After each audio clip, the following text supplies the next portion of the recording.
अहाँ सब सुन रहल छी दोहा कतार से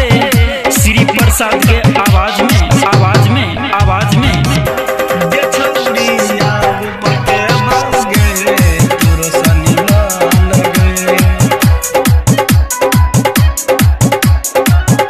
जाई छै तू छोड़ के है छौरी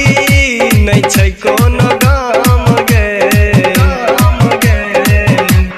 हे गई जाई छै तू छोड़ के छौरी नहीं छै कोनो गाम गे छौरी आब पते बौगे तोरो सनी मान गे छौरी